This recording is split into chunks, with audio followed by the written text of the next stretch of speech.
Hello there, how are you doing? I hope you're doing well. There's a player which I've been keeping tabs on for quite a bit, speaking with many of my mates that are Manchester United fans, and there's a player week in week out which they find the most frustrating by a country mile, and that is of course Rasmus Højlund. So let's start off with something simple. 2 goals in the Premier League in March. 22 games, vast majority of them are starts, 2 goals. In Europa League it is definitely better, 8 matches played, 5 goals, 1 assist. That being his only assist in any competition this season. Last year was definitely much more promising, 5 goals in 6 games in Champions League and 10 goals in 13 in Premier League. For a first season for a young player that was 20 years of age or 21, that is a decent return. Now, the main issue with Man United is because they keep spending big money on players, therefore that fee will always be attached to them everywhere. Something similar to what we saw with Harry Maguire. Unfortunately, he's still quite similar. £72 million is what he cost Manchester United, and this is why people would expect a bit more from him than what they would if it was just another youngster. Now, the reason why I'm doing this video now is because I was actually watching the game in the FA Cup for Manchester United against Fulham, and I found that there was a massive difference when Højlund was on the pitch to when the very, very big youngster, Obi-Martin, was on the pitch. Obi-Martin ran around like mad, creating opportunities for himself and getting in the way and causing trouble. And the simple reality is, in football, it is really all about confidence. Confidence is everything, and that is something that is being seen to be draining from not just Højlund, but let's be honest, almost every single Manchester United player. Give it a couple of months and the player that you once saw is not the player you'll see again. I saw a video from someone that I know in the scene quite well called Stephen Howson, and I saw a video of his recently speaking about Rasmus Højlund and the problems that he's showing this year in comparison to what we saw last year. And the main issue is he has zero hold-up play despite insistently trying to do so. He's not a person that can really physically battle with defenders, which is a problem because that is what he's trying to make the main part of his game. Manchester United's final third play, even last year and this year, has really been its main issue. And the biggest question with Højlund has always been, if you give him service, he will score you goals. And many times last year, he never really seemed to get the service. Usually it was Marcus Rashford trying to score from range, or Garnacho trying to score from range. It feels like at United, there's always like this kind of feeling that players are trying to do it all themselves and try to be the main man, instead of being as a proper team unit. I saw a stat here which I think is damning for a striker for a top 6 club. As of recording, out of the 16 starts that Rasmus Højlund has had this year, he's not even had a single shot in 9 of those games. That means in half the starts that a striker for Manchester United, he's not even having a shot. Granted, when it comes to touches, he is by far the lowest on the pitch by even some way. And of course, you know, strikers typically do have usually a lack amount of touches. The amount of touches and the lack of it there is really the massive problem. Højlund has not scored a goal in, I believe, 16 games. The last time he scored was on the 12th of December. We're now in early March, and I was in the Europa League against Victoria Pilsen. In terms of touches in the box, very often he's found to be having 1, 2, or 0. Let's just take the last 4 games for example, right? Leicester City at home in the FA Cup, 1 shot that was blocked, and he had 22 touches. That was a good amount of touches. At Spurs, he seemed like he had a bit more of a livelier game, 2 shots on target, and with a shot blocked as well. You know, definitely much more of an improvement. Only won 1 out of the 9 aerial or ground duels in the entire game, however. Everton away, a game that really will be a test of physicality, and in that game, not a single shot, 12 touches, lost every single ground duel and aerial duel. 8. If you want to know, not a single shot of any type in the entire game, 12 touches against Ipswich Town, and not a single ground duel or aerial duel won out of 7.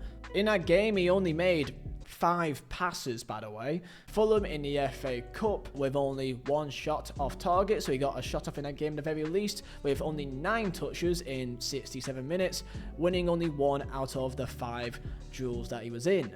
Oh yeah, also including 4 passes all game. And lastly, last night the Real Sociedad played a full 90 minutes, 0 shots of any type, won 1 out of his 7 duels. However, in that game, he did have 3 key passes. So in terms of passing play, he was more promising in that game. However, again, not a single shot in 90 minutes. Now, I know I'm going to get people that's going to maybe come at me and say that I'm talking about Manchester United again, but I find it's truly fascinating on how consistent they are at just making plays that looked quite, promising in some way.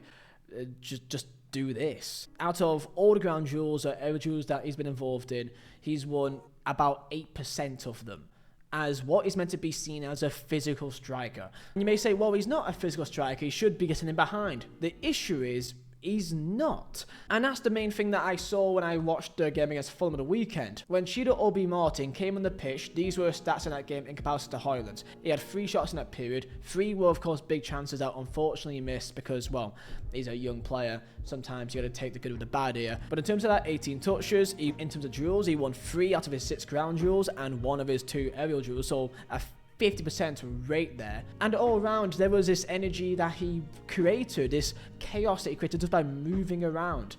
Højlund doesn't move around, he simply stays and waits and hopes to win a physical battle, one that he doesn't win. In the games that I watched regarding Højlund, the main thing for number 9 is that in transition, if the ball comes to you, try to get into some space and then move the ball up the pitch, progress up the pitch to get it out to your wide players typically. That's something that Alexander Isak does so well, that to try to just move the ball from a dangerous area up the pitch, and then your wide players that are high up are ready to receive it, and hopefully you can run into the box and hopefully return it for a cross and to create an opportunity. In terms of his first touch, he's not even in the same ballpark of someone like Alexander Isak.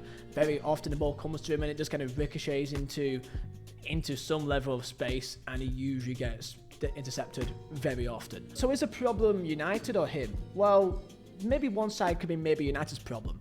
In terms of touches in the box, he's just not being found at all, or maybe he's not making the right run to make it work out. In terms of touches in the opposition box this year, Salah's had 248 so far this year, Amad Diallo's had 113, Rasmus Højlund, the main number 9 for United, has had 33. I found a stat that until early February, he had 12 shots in the Premier League up to this campaign. 12 shots in the Premier League. For comparison, Erling Haaland's had 91 shots, and for United, Bruno Fernandes has had 62 shots, right? That means that he has the same amount of shots in Premier League to Aaron Wan-Bissaka, Nathan Collins, and Konstantinos Mavropanos. And you know what's worse is that you can see that he's trying hard. All the things you can hear in training from Amorim or from the players has all been very positive. The idea is that he wants to train more in training, that he's always in training, he's always working hard to be better. So the stats are damning, but it's this because he's not being utilised well by United. And that could be also true. But to be on the defence of Højlund here, I found this comment online which I felt like was really good and gave a proper insight from an obvious Manchester United fan. And this is in defence of Højlund. So this is what he said. I can see why some are down on Højlund, but I'll just say this. When he does come off, do we become better? No. When he came off, did we suddenly start to create space and get good balls into the box for Xerxes? No. No, he also continually has a drop back. There has been a clear and obvious way in which Højlund performs well. Early and precise balls inside the fullbacks and centre-backs so he can run onto them. And he almost always gets a shot on target or sets up someone else for a good chance. The service to him and Xerxes is utterly abysmal for 99% of the game.